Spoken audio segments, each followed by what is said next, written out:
My name is Owen Garrett. I'm 56 years old and I have lived on the same 40-acre property in northern Minnesota for going on 22 years. If you've never spent a winter in northern Minnesota, I want you to understand something about it before this story goes any further. It is not decorative winter. It is not the kind of winter that shows up in Christmas movies with pretty snow on pine branches and children laughing on sleds.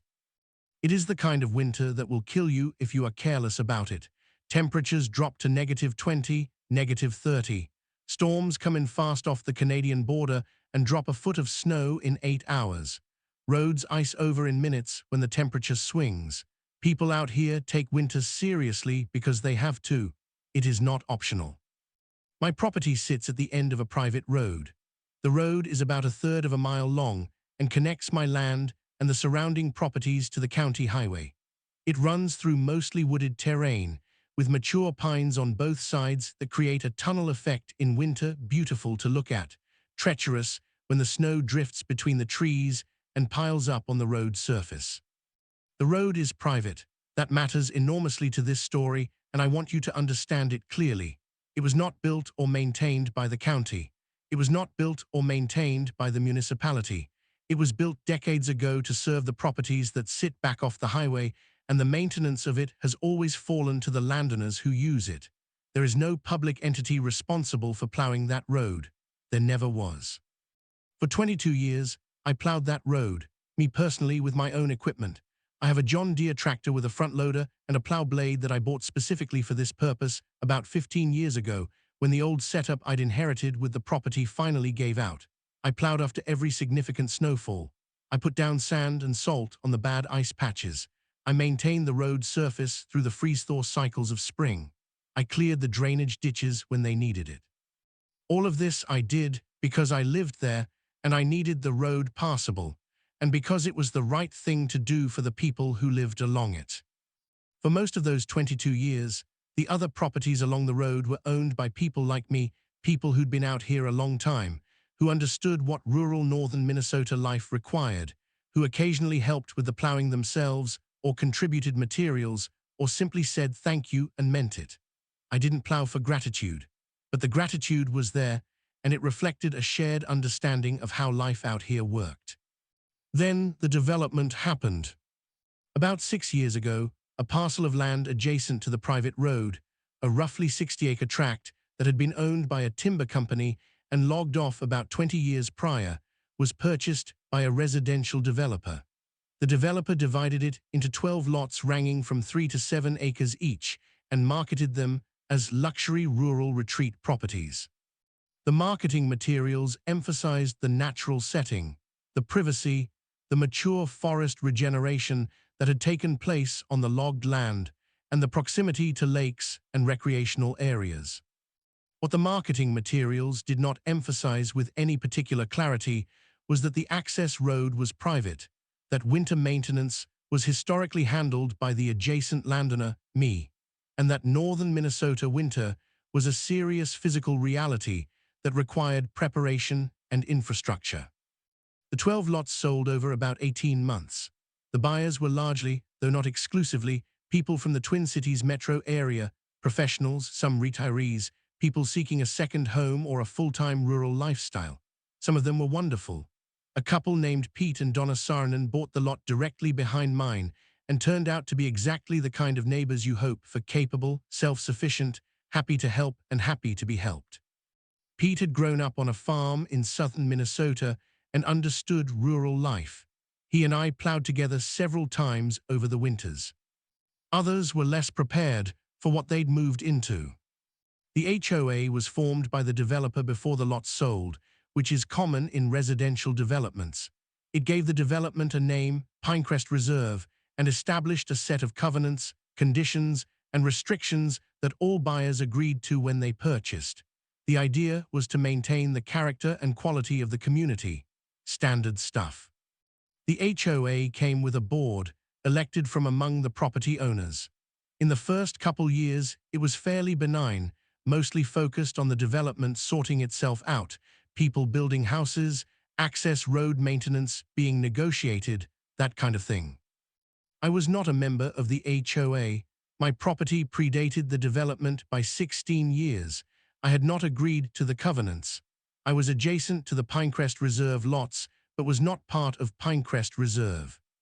An early HOA board, back when more sensible people were running it, had approached me about formalizing the road maintenance arrangement. They proposed a written agreement where the HOA would contribute to fuel and material costs in exchange for my commitment to maintain the road through the winter season. I thought this was reasonable. We worked out a modest arrangement, nothing that made me rich, just enough to cover the actual costs of the sand, salt, and fuel I was going through. We shook hands on it and formalized it in a simple written agreement. That agreement served everyone reasonably well for about 3 years. Then Brenda Calloway got elected HOA president. Brenda Calloway. Brenda Calloway was one of the newer arrivals to Pinecrest Reserve. She and her husband Mitchell had built a large house on one of the bigger lots about 4 years ago. Mitchell was some kind of financial consultant who worked remotely. Brenda had previously worked in corporate HR, which I think explains a great deal about her management style. She was organized, energetic, and deeply convinced that any problem could be solved with the right policy. She had opinions about everything and the confidence to express them at every opportunity. In the first HOA meeting she attended after moving in, she apparently proposed 8 separate agenda items and submitted 3 written motions. She was elected HOA president 10 months later, largely because she was the only person willing to put in the work the role required.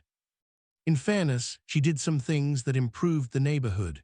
She got the HOA's finances properly organized, set up a real budget process, established a maintenance fund with actual reserves.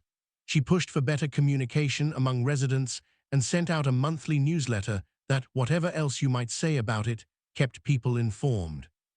The problem was that her corporate HR instincts, the instinct to regulate, to formalize, to create policy for every situation, extended into areas where they had no business going. The first conflict I had with Brenda was relatively minor. She sent me a letter about 2 years into her presidency informing me that the HOA was revising its approach to road maintenance and that going forward, all road maintenance activities, including snow plowing, would need to be coordinated through the HOA board and performed according to a schedule and specifications that the board would establish. I called her about this letter. I told her I appreciated the organizational thinking, but that I plowed the road based on weather conditions, not a schedule, because that was the only approach that made practical sense. You plow when you need to plow, and in northern Minnesota, you can't predict that from an office calendar. She said the board felt that a more structured approach would benefit the community. I said I'd been doing this for 20 years, and the approach worked fine. She said the board would be in touch with a formal proposal. The formal proposal arrived about 3 weeks later. It was 6 pages long. It proposed that snow plowing be triggered by a snowfall of 4 inches or more, occur within 6 hours of snow cessation, follow a specific route order prioritizing the lots with families who had children, and be documented with time-stamped photographs submitted to the HOA board after each event. I read all 6 pages. Then I called Pete Saarinen and read him parts of it over the phone and listened to him not respond for about 10 seconds. He finally said, "What does she think this is?" I said I wasn't entirely sure. I wrote back to the HOA with a simple note saying that I had maintained this road for 22 years according to conditions and common sense, and that I would continue to do so. I was willing to discuss any specific safety concerns the community had. I was not willing to submit time-stamped photographs to a board. Brenda did not respond to this note directly. What she did instead was bring the matter to the HOA membership at the next meeting and propose that the HOA hire a professional plowing service to take over the road maintenance. This proposal fell apart immediately when someone in the meeting pointed out that the access road was private, that no commercial plowing company was going to take on liability for a private rural road in northern Minnesota winter conditions, and that the quotes they'd gotten for the service were between $4,000 and $6,000 per season. significantly more than the modest cost-sharing arrangement they had with me. The professional plowing idea died. The arrangement with me continued. Brenda moved on to other battles. For a while, the fireplace. My house is old. I built a lot of it myself, with help from a few friends, back in the early years when I first moved out here. The original structure was a small cabin that came with the land. I expanded it over the years into a real house, 3 bedrooms, a proper kitchen, a living room with a wood stove at its center that is, in practical terms, the heart of the whole operation. In northern Minnesota, a wood-burning fireplace or wood stove is not a lifestyle accessory. It is a heating system. My primary heat is a propane furnace, yes, but propane costs money, real money, and propane prices in a rural area far from a major highway can jump significantly in a bad winter.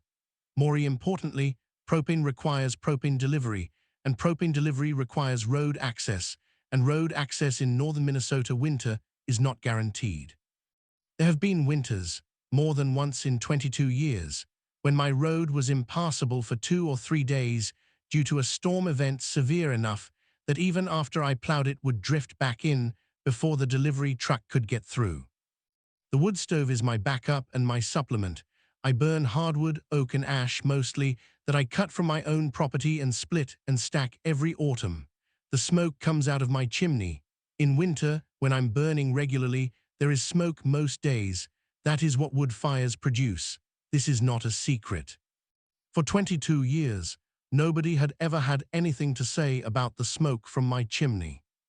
Then Brenda Calloway decided she had something to say about it.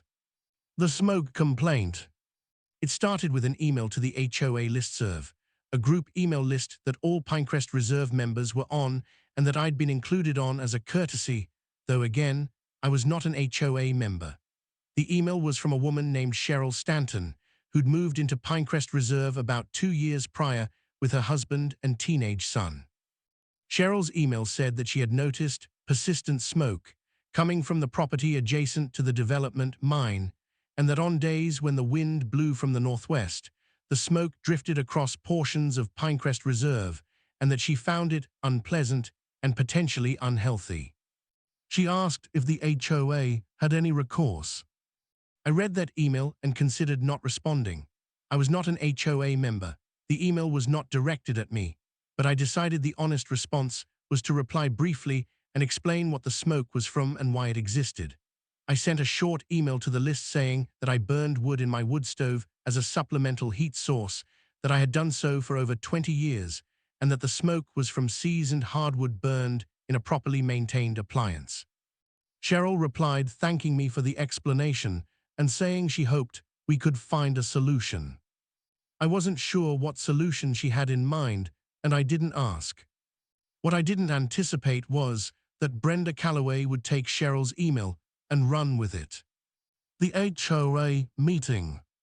About 6 weeks after Cheryl's original email, I received a notice in my mailbox, delivered by hand, so someone had driven to my property, informing me that the Pinecrest Reserve HOA would be discussing community air quality standards at its upcoming monthly meeting, and that I was invited to attend and provide input. I went to the meeting. It was held at the Calloway's house, which was the usual venue for HOA meetings given its size. About 10 of the 12 property owners were present. Brenda had prepared, as she always prepared, with a printed agenda and supporting documents. The air quality discussion was item 3. When she got to it, she presented a summary of Cheryl's original complaint, noted that she had received 2 additional informal complaints from other members about the smoke, and proposed that the HOA adopt a formal policy discouraging open burning on and adjacent to community properties during winter months. I want to be precise about this because the language matters. The policy she was proposing didn't have legal force over my property. She understood that I wasn't an HOA member and that the HOA covenants didn't apply to my land. What she was proposing was an HOA policy that would apply to HOA members' properties, combined with a formal written request to me as an adjacent non-member landowner to voluntarily comply with community standards in the spirit of good neighborly relations. I asked her at the meeting what specifically she was asking me to do. She said she was asking me to minimize the frequency of wood burning and to avoid burning on days when wind conditions would carry smoke toward Pinecrest Reserve properties. I told her that I burned wood as a practical heating measure, not recreationally, and that I burned based on temperature and fuel cost, not wind direction. She said she understood that, but hoped I'd be willing to accommodate community concerns. I said I'd think about it. Pete Saarinen, sitting 2 seats down from me, didn't say anything during this exchange, but he caught my eye as I was leaving and gave me a very slight shake of his head, not disagreeing with me, just registering what we were watching. The formal request and the vote. 3 weeks after the meeting, another hand-delivered envelope arrived at my property. Inside was a formal written request from the Pinecrest Reserve HOA, signed by all 5 board members, asking me to cease wood-burning activities in your residential fireplace or wood stove during the months of November through March, except in cases of declared weather emergency.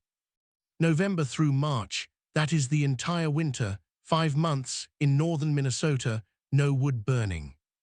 The letter acknowledged that this was a request, not a legal requirement, but stated that the HOA had voted on the policy at a special meeting and that the result was 8 votes in favor and 2 opposed. I read the letter standing at my mailbox in the cold. It was about 20 degrees that morning. I could see my breath. I looked at the letter for a moment, and then I walked back to my house and sat down at the kitchen table and read it again carefully. Then I did something I hadn't done in a long time. I got out a legal pad and a pen, and I started writing down numbers. The cost of my propane consumption, if I stopped using the wood stove November through March, approximately $2,200 additional per season. Over the 22 years I'd been here, adjusting for price changes, that would have been roughly $40,000 in extra fuel costs. The cost of my plowing operation per season, fuel, sand, salt, equipment maintenance, approximately $1,400, of which the HOA was currently reimbursing me $600. The differential I was absorbing out of my own pocket to maintain this road, $800 per year. Over 22 years of plowing, $17,600 of my own money spent to maintain a road that was now serving 12 houses whose residents wanted me to heat my home differently. I set the legal pad down and looked at my wood stove for a long moment. Then I picked up my phone and called my attorney. Her name was Carol Lundqvist, and she'd done some work for me over the years related to the property, timber rights, an easement issue, standard rural property stuff. I told her about the letter. Carol listened and then said 2 things. First, the letter had no legal force over me and I was under no obligation to comply. Second, I should think carefully about how I responded because whatever I did next would set the terms for the relationship going forward. I thanked her and told her I'd already thought about it. She said, "What are you thinking?" I said, "I'm thinking about what I'm going to do when it snows." The letter I sent back. I wrote a response to the HOA that took me 2 drafts. I wanted it to be clear and accurate and not threatening, just honest. Here is essentially what it said. I thanked the HOA for its communication. I explained, again, that my wood burning was a practical heat source and not a recreational activity. That it had been part of my property's operation for over 2 decades, and that the request to cease it entirely for 5 months was not one I was able to accommodate. Then I addressed the road maintenance arrangement. I noted that the current written agreement between myself and the HOA for road maintenance was a voluntary arrangement that I had entered in good faith as a neighbor who wanted the community to function well. I noted that the arrangement was renewable annually and that the current term was expiring at the end of the month. I informed them that I would not be renewing the formal arrangement and that going forward, road maintenance would revert to my historical practice of maintaining it for my own access. I noted that as a courtesy, I had always extended that maintenance to cover the full road, but that this had always been a courtesy, not a legal obligation. I closed by saying that I wished the community well and remained available to discuss any genuine safety concerns. I sent the letter certified mail on a Tuesday. The response came back within 4 days. Brenda's response was 3 pages long and described my decision as retaliatory, harmful to community safety, and inconsistent with the obligations of an adjacent landowner.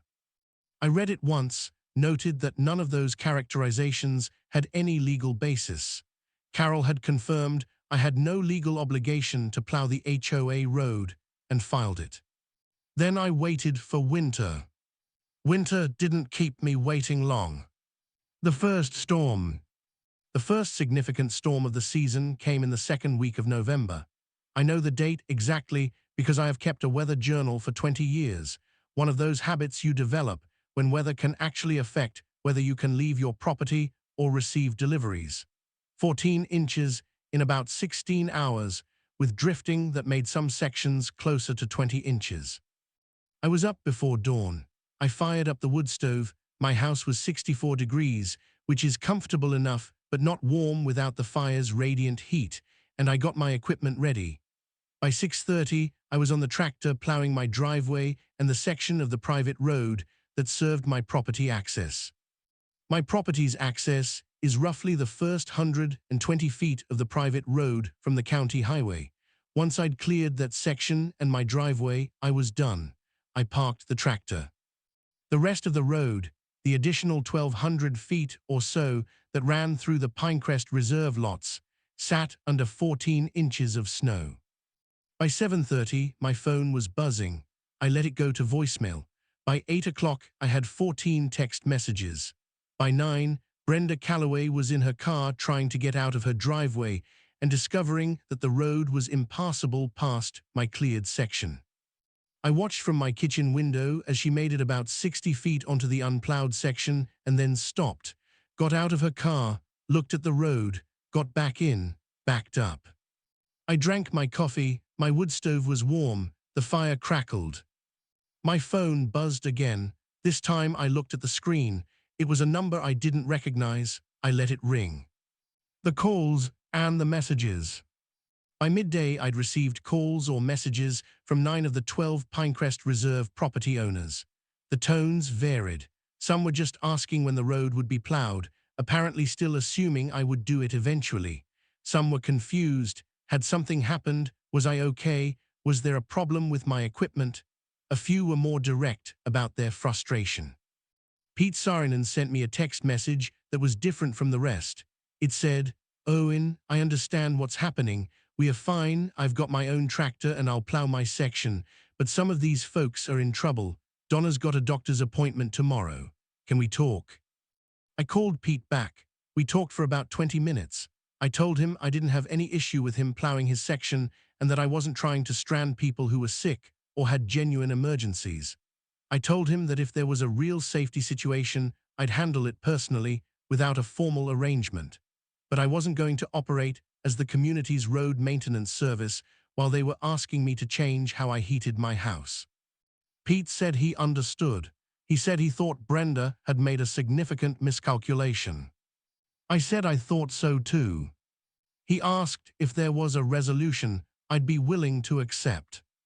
I thought about it and then said, the HOA would need to formally rescind the request regarding my wood burning, acknowledge that my heating practices on my own property were not subject to HOA input, and come to the table about a fair arrangement for road maintenance that reflected the actual costs I was bearing. Pete said he'd pass that along. He plowed his section that afternoon. Donna made her appointment. The emergency HOA meeting. I know what happened at the emergency HOA meeting Brenda called for that Thursday evening because Pete told me, and because one other property owner, a quiet, practical man named Harold Ingram, who'd been one of the 2 no votes on the smoke ban, sent me a written summary afterward. Brenda opened the meeting by stating that my decision to stop maintaining the road was clearly retaliatory, and that she intended to explore legal options to compel my continued service.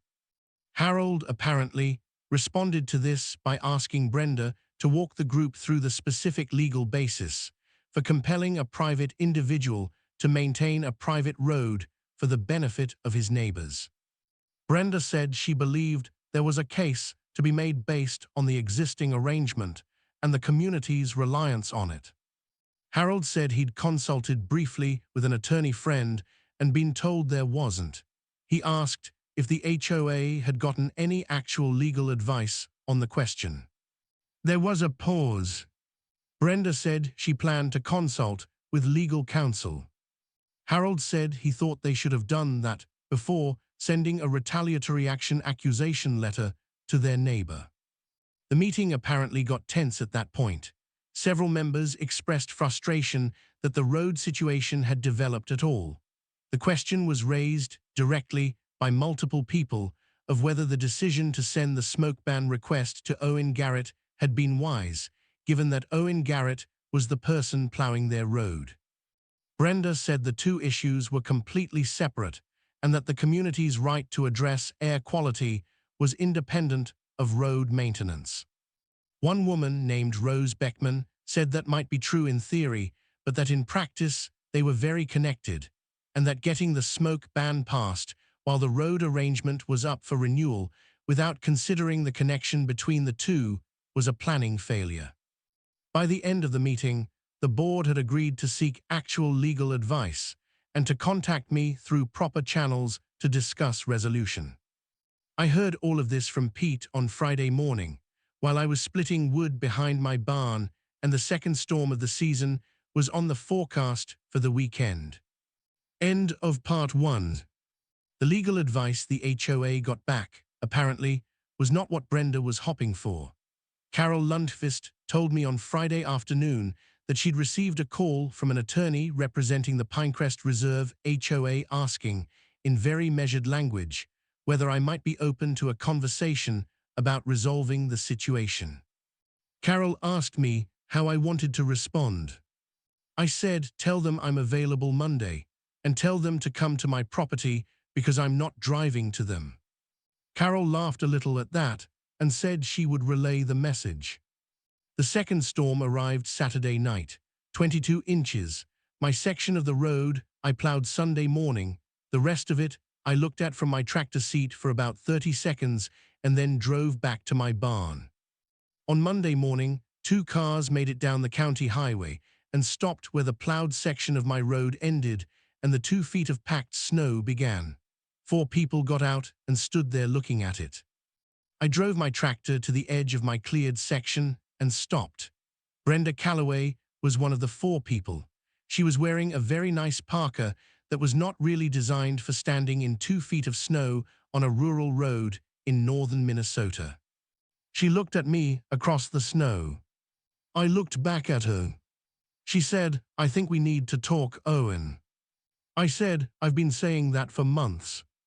What happened next, in my barn, around my wood stove, over about 2 hours, changed everything, and not quite in the way any of us expected. Part 2. The meeting in MY Barnes.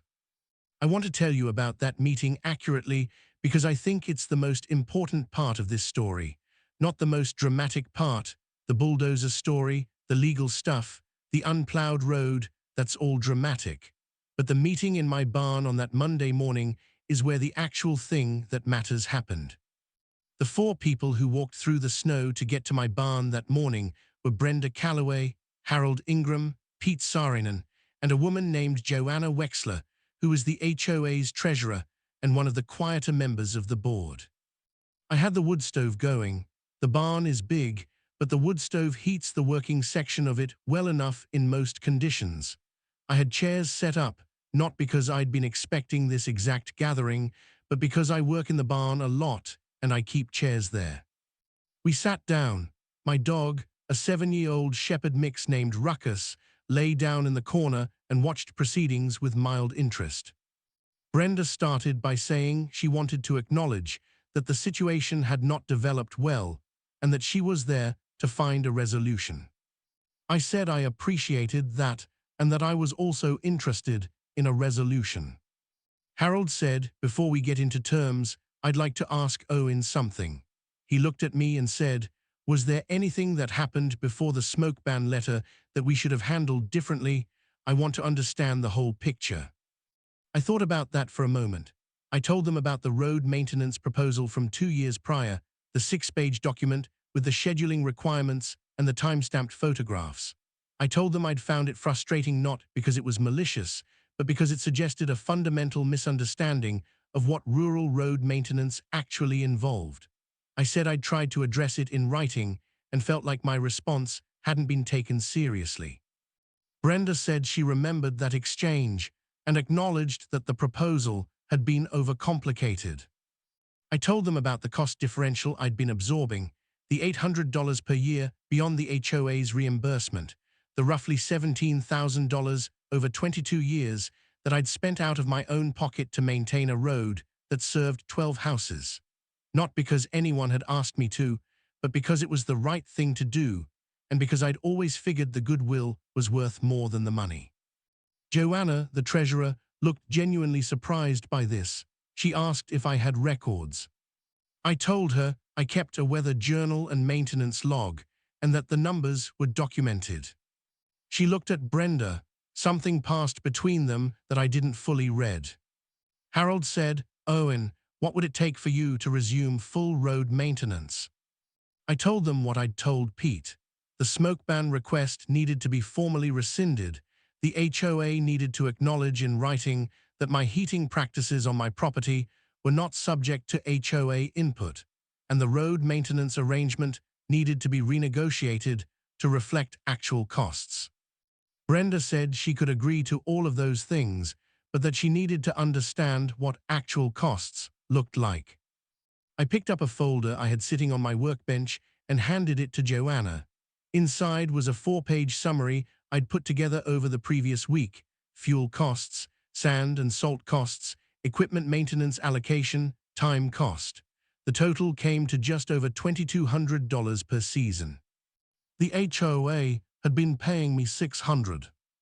Joanna looked at the numbers for about 2 minutes in complete silence. Then she said, "We've been dramatically underpaying you."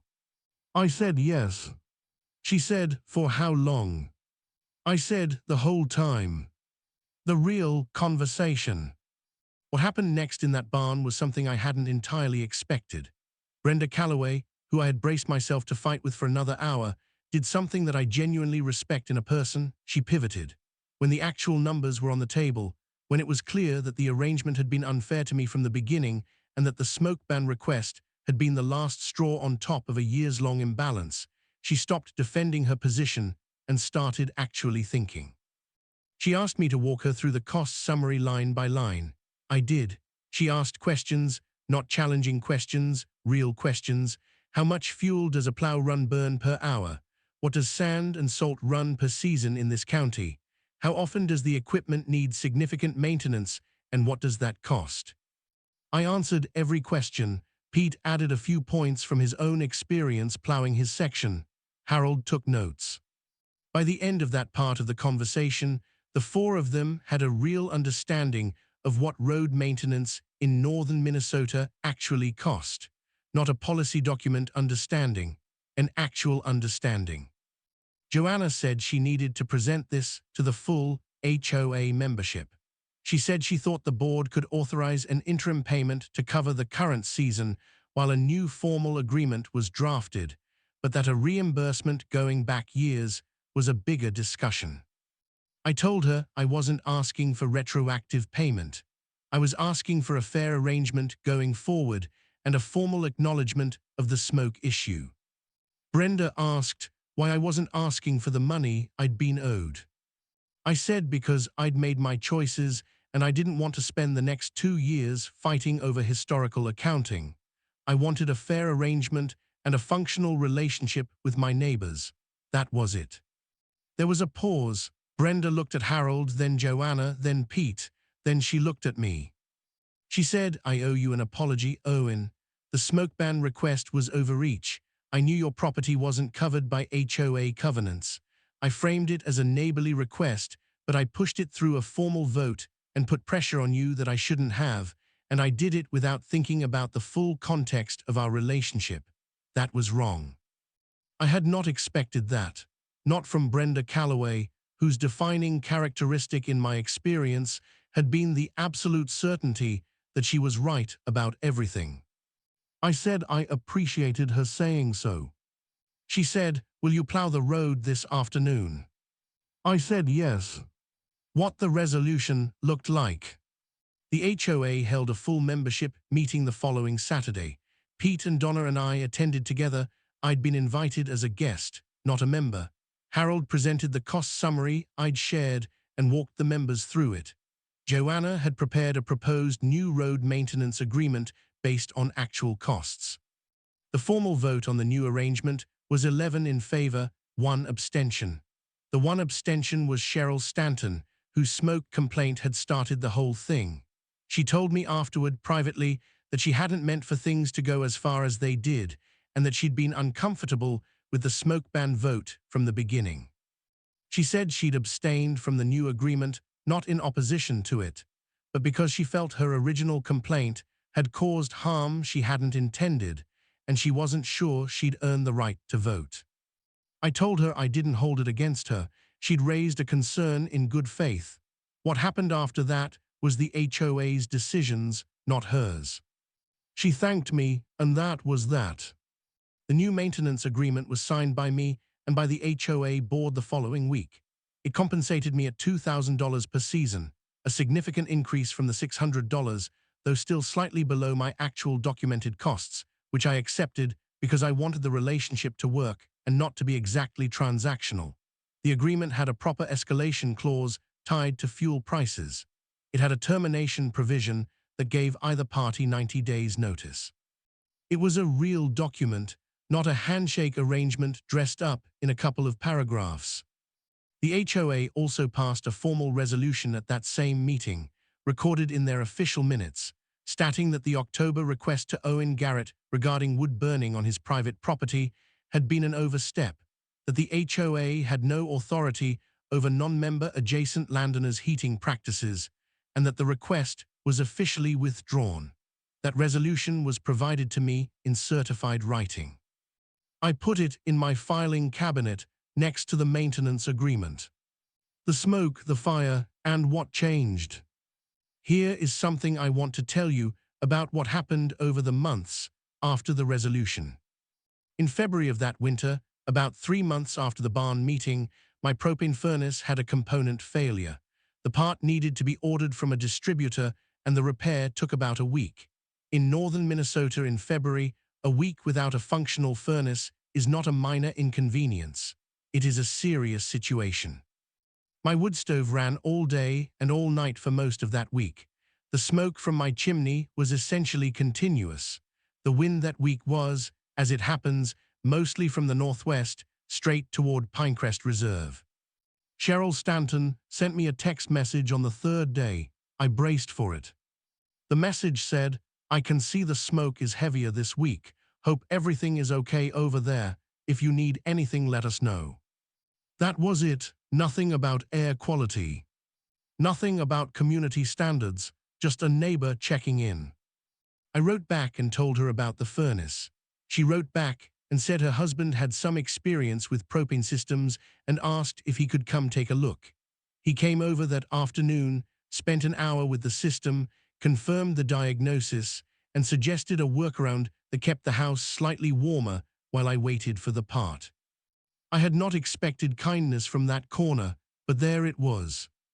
BINDACALLOWAY, a postscript. Brenda served out the remainder of her HOA presidency, about another year and a half, and then stepped back.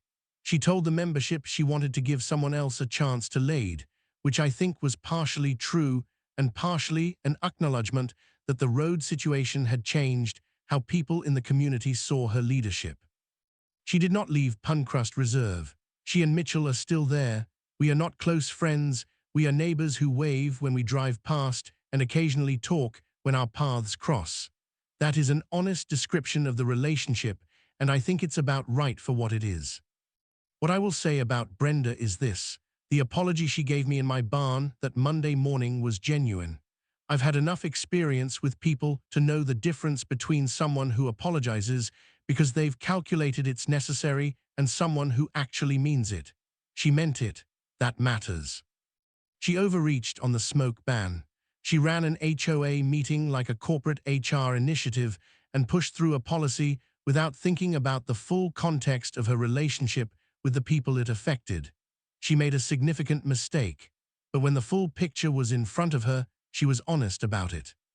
There are worse things to be than wrong and then right. What the road looks like now. I plowed the road 41 times last winter. I keep a log. 41 separate plow events, some minor dustings and some major storms, from the first week of November through the second week of April, when the last ice broke up enough that the road was reliably passable on its own. Pete Sarnan plowed his section himself for the first few of those events, just to take some of the load, before I told him it was unnecessary and I'd cover the full road.